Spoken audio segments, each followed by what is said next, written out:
शिव जी को पुकारा तो वो देखने लगे, पहले को दूसरे को पुकारा तो शिव जी ने देखा वो दूसरे के पास जा। देखो हम एक आपको उदाहरण बताते हैं, अगर एक कुत्ता इस दरवाजे में पड़ा रहे कहीं जाए ना, तो उसका ना जाना हमको इतना प्रेरित करेगा कि वो एक दिन भूखा भले रह जाए, दूसरे दिन से भूखा नहीं रहेगा।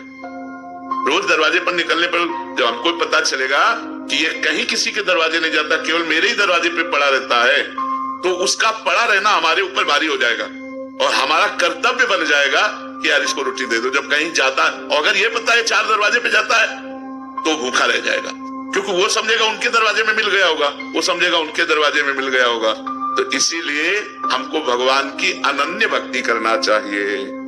किसी एक भगवान को पकड़ लो तभी अनन्यता आएगी। एक हम आपको उदाहरण बताते हैं महाभारत का।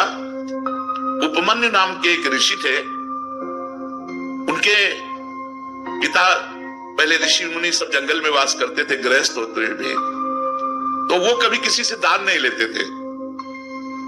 तो एक दिन उपमन्यु जी उस ऋषि के घर गए बालकों के साथ खेलते हुए, जिनके जजमान थे, तो वहां उनको सुंदर दूध पीने को मिला जो कभी जीवन में नहीं मिला था, क्योंकि जंगली फल मूल से गुजारा करने वाले ऋषि थे।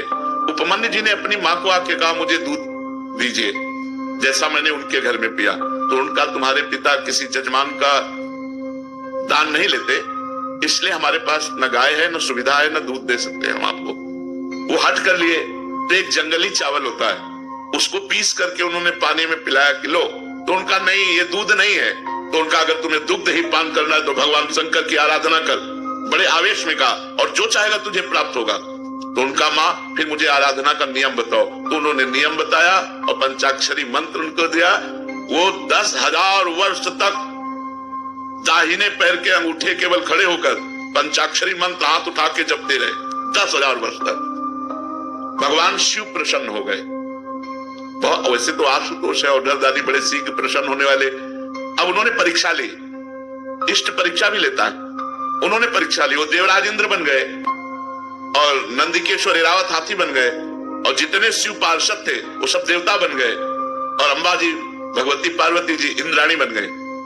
और उनका वरम ब्रू, नेत्र खोलो और वरदान मांगो। उन्होंने नेत्र खोला, देखा ये तो देवराज इंद्र का समाज, उनका जो तुम्हारी इच्छा वो मांग लो। तो उन्होंने प्रणाम किया और कहा देवराज इंद्र और समस्त देव समाज, आपके चरणों में प्रणाम है, पर आप जाइए, मुझे आपसे नहीं चाहिए, मुझे भगवान शिव से चाहिए। तो चूंकि भगवान शिव ही थे तो उपहास करने लगे। तो उनका सावधान, मैंने ना आपको बुलाया है, न मैंने आपसे मांगा है, आप स्वयं आए हो तो हम आपको नमस्कार करके वापस भेज रहे हैं। पर यदि आप हमारे इष्ट की निंदा करेंगे तो आप ऐसा न समझिए, हमारे इष्ट के मंत्र में इतनी ताकत है कि मैं एरावत सहित तुम्हें अभी भस्म कर दूंगा। अब चूंकि भगवान शिव थे तो डरने वाले तो थे नहीं, फिर उपहास करने लगे शिव का।